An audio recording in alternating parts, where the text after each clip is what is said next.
आज उत्तर प्रदेश में किसी भी स्तर पर अपॉइंटमेंट हो, टॉप से लेकर के नीचे तक सब पे प्रश्न लग रहे हैं, उंगली उठ रही है।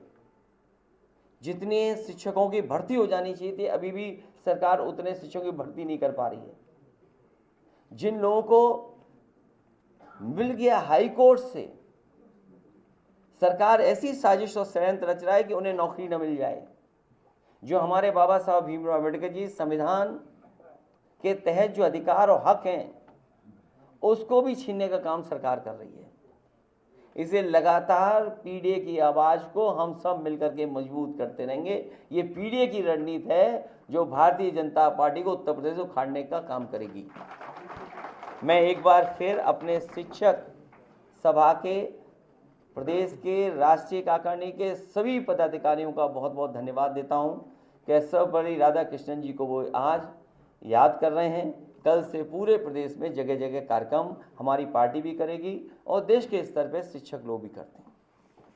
अखिलेश जी, मुख्यमंत्री जी का एक बयान आया है कि बुलडोजर इस्तेमाल करने के लिए दिमाग बहुत मजबूत होना चाहिए, दृढ़ प्रतिज्ञ होना चाहिए, और वो बुलडोजर का इस्तेमाल नहीं कर सकते जो दंगाइयों के आगे घुटने टेक देते हैं।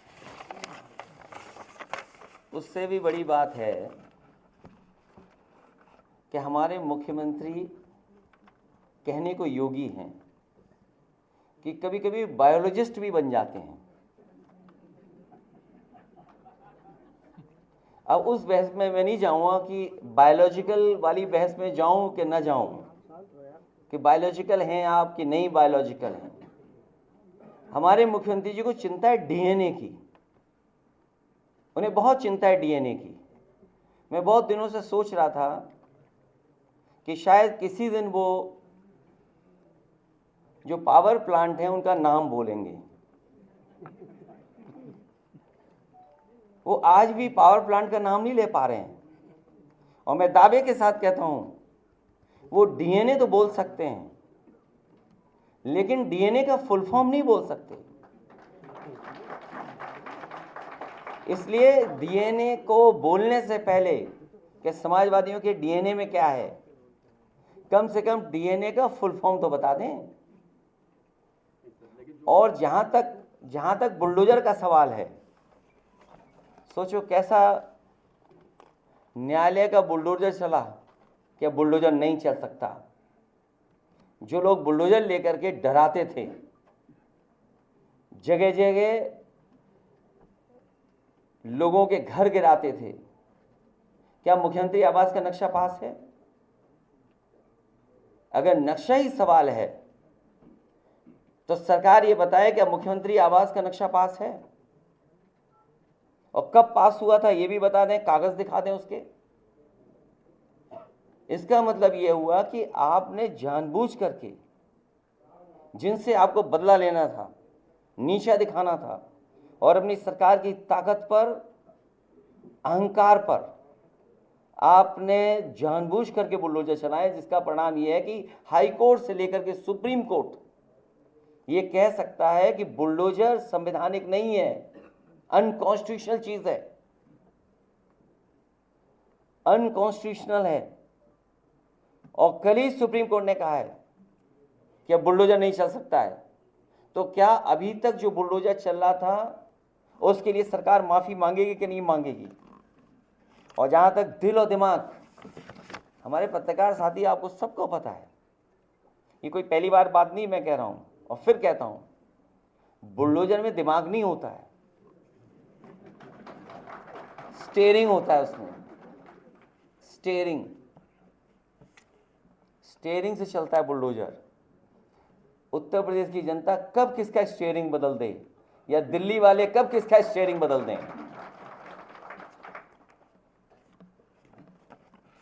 और बुलडोजर जो है, जिनके लिए बुलडोजर बल व नाइंसाफी का प्रतीक है, मैं उन्हीं को बुलडोजर की मुबारकबाद देना चाहता हूं।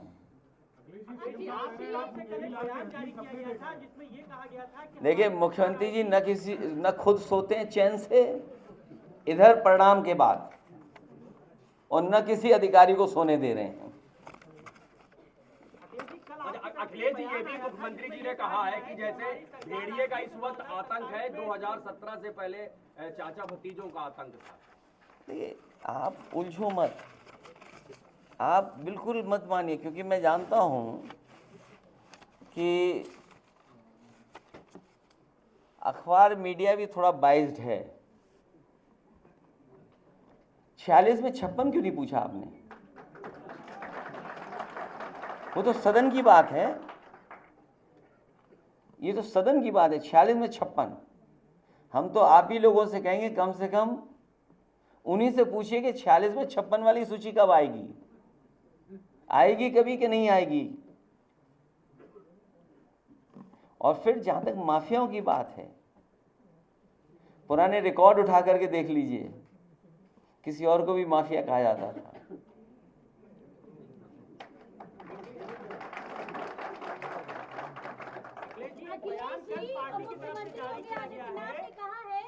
आप लोग मुंगेरी लाल के हसीन सपने देख रहे हैं।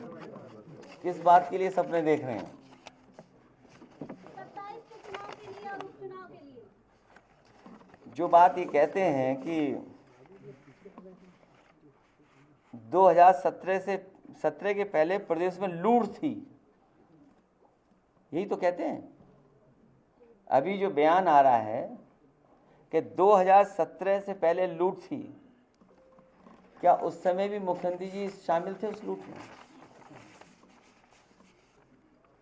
वो ये भी कहते हैं नौकरी के नाम पर वसूली होती थी।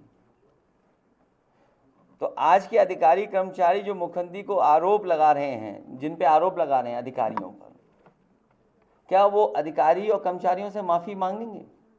क्या ऐसा तो नहीं है कि वो अधिकारी कर्मचारी उनके आसपास ही घूम रहे हों? अखिलेश जी, कल आपकी पार्टी की तरफ से एक बयान जारी किया गया जिसमें आपके द्वारा ये कहा गया कि 27 में जब हमारी सरकार आएगी तो बुलडोजर का रुख भोजपुर की तरफ है। तो इसमें क्या गलत कहा? इसमें गलत क्या कहा?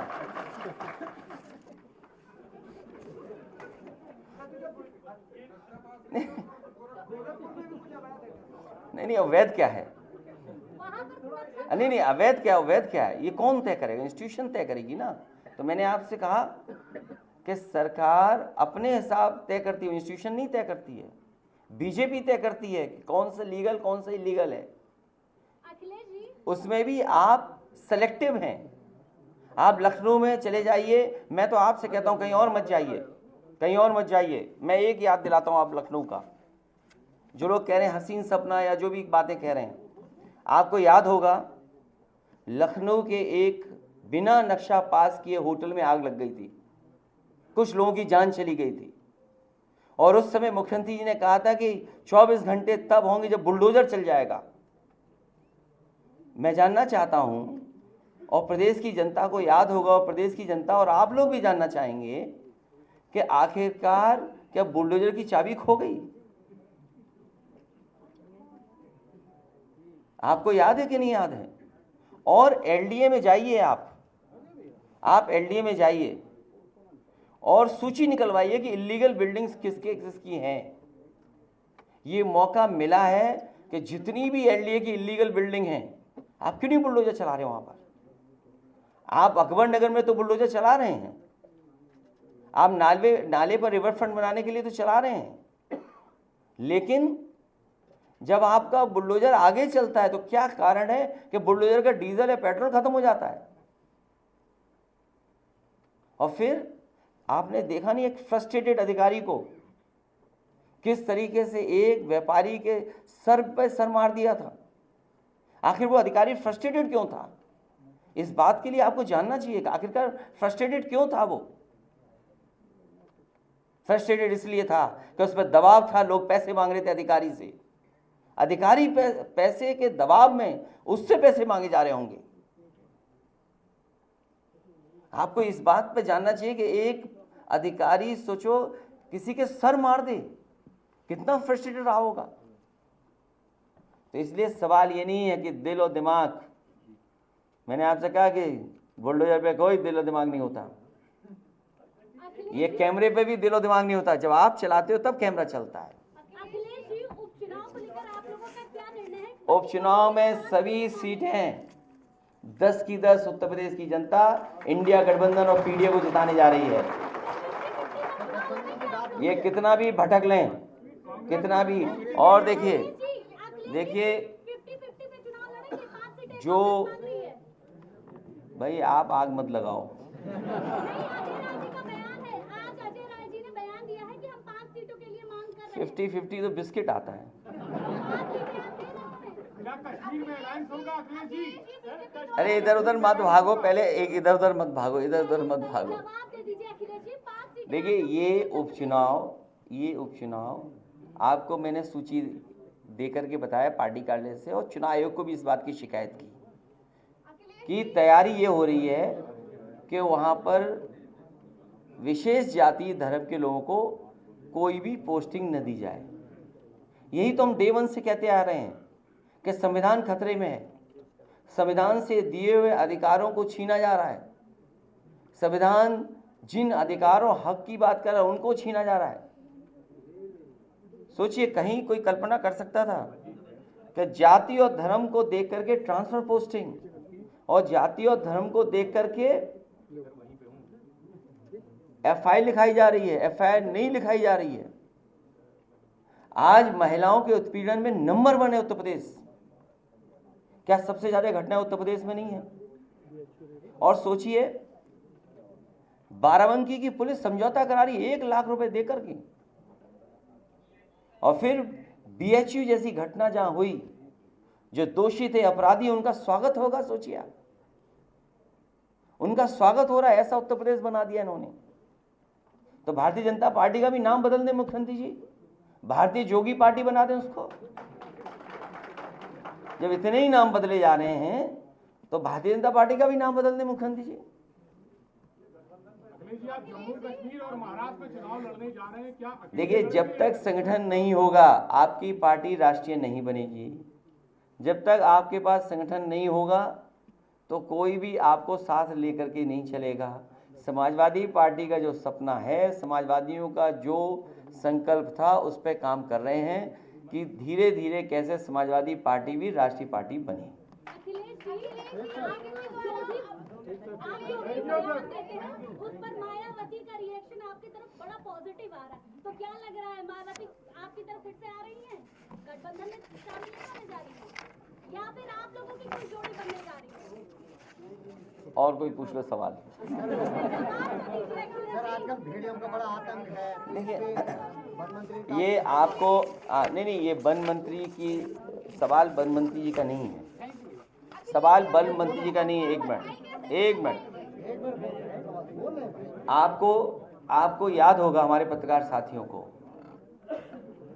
समाजवादी पार्टी ने सरकार को जानकारी में लाने के लिए, आप लोगों को याद होगा, लगातार हम लोग इस बात को कहते थे और रखते थे, सदन में भी इस बात को कहा गया और बाकायदा सोशल मीडिया पर इस बात को समय समय पर सरकार की जानकारी में लाने की कोशिश की गई। और यहाँ तक सांड समाचार का हर दिन हम लोगों ने कार्यक्रम चलाया। उस समय और आज भी जानवर की वजह से उत्तर प्रदेश में किसी न किसी की जान जा रही है, किसी न किसी की जान जा रही है। अरे रुक जाओ, मेरे माता जी रुक जाइए। जो घटनाएं हो रही हैं, सांड समाचार के सरकार को बताने की कोशिश की कि हर दिन किसी न किसी जिले में कहीं न कहीं घटना उत्तर प्रदेश में हो रही है जिसमें एक जान जा रही है। कोई कार्रवाई सरकार ने नहीं की, और तब नहीं की जब देश के प्रधानमंत्री इसी उत्तर प्रदेश में आकर के कह के गए थे कि इस समस्या का समाधान कर देंगे, और मंच से कह के गए थे। देश के प्रधानमंत्री जी ने मंच से कहा था कि इस समस्या का समाधान होगा, अन्य जानवरों की समस्या का समाधान होगा। उसके बाद सदन में बाकायदा लखीमपुर, पीलीभीत, बहराइच, श्रावस्ती और आपके बिजनौर, उन जिलों की सूची दी गई कि यहाँ से लोगों के जंगल से जो जानवर आ रहे हैं जिसकी वजह से जान जा रही है। कई सौ किसान, गरीब, उनकी जान गई है। हम लोगों ने मदद के लिए भी कहा सरकार से कि मदद करें इन परिवारों की, लेकिन कोई मदद नहीं की गई सरकार की तरफ से। और इधर सरकार ही नहीं बता पा रही कि आखिरकार बच्चों को कौन उठा ले जा रहा है। सरकारी कंफ्यूज है। जो जिस तरह की कार्रवाई हो रही बहराइच में, क्या लगता है क्या नाकामी की वजह क्या है? नाकामी की वजह यह है कि सरकार कभी भी ध्यान नहीं देती है। जब सांड से लोगों की जान जा रही है, आपके गुलदार से, टाइगर से जान जा रही है, तब सरकार नहीं जागी। और याद कीजिए सदन में 1 साल 1.5 साल पहले ये सवाल उठे थे, जब सरकार नई नई बनी थी उस समय भी ये सवाल उठे थे। क्या 1 साल पहले सरकार ने कोई कदम उठाया? जब धीरे धीरे जानवर आपकी तरफ आने लगे, और सबसे ज़्यादा जंगल अगर कोई काट रहा है तो ये भारतीय जनता पार्टी के लोग जंगल काट रहे हैं। आप सोचिए जंगल जब कट जाएगा तो फिर जानवर कहाँ रहेंगे? आके आपके खेतों में आ रहे हैं। और ये सरकार के लोगों ने जो जानवर, अन्ना जानवर थे, वो जंगल के किनारे सब छोड़ दिए, और उसका परिणाम ये हुआ कि जानवर जो जंगल में रहते थे उन्हें आसानी से जानवर खाने को मिल गए, तो वो उस तरफ आ गए। तो इसका परिणाम ये हो कि बस्तियों में जानवर आ गया। अगर कोई दोषी है इसके लिए तो वो अधिकारी, वो सरकार के लोग दोषी हैं, जिन्होंने अन्ना जानवरों को जंगल के पास रखा था, जिसका परिणाम ये हुआ कि जंगल के जानवर आज खेतों में और गांव में, घरों में घुस रहे हैं। ऐसी घटना से तुलना आप की कर रहे हैं? किससे? बहराइच की घटना को लेकर तुलना की जा रही है कि 2017 से पहले भी भीड़ लगी। तो वो किस जिले में था? तो पहले चाचा भतीजे बता रहे हैं। नहीं, गलत मत बोलो यार मेरे भाई, ये मत बोलो। क्या बोला? ये क्या कहा? जैसे आज भेड़िए का आतंक है, बहराइच में 2017 से पहले चाचा भतीजे थे, तब भी सर आपको रेफरेंस की तरह उन्होंने यूज किया है। तो आप समझ लो मुख्यमंत्री जी क्या है, सदमा लगा क्या, कहीं गिर पड़े हैं? देखिए ऐसा है, बीजेपी का जो अंदर का मामला चल रहा है उसका परिणाम है कि ब्लड प्रेशर बढ़ा हुआ है। दिल्ली का डर सता रहा है, और इन्हें इतना ही सब कुछ ठीक लग रहा है तो दिल्ली क्यों नहीं चले जाते, तो पूरे देश को ठीक कर दें। आप मेरी तरफ से बधाई दे देना।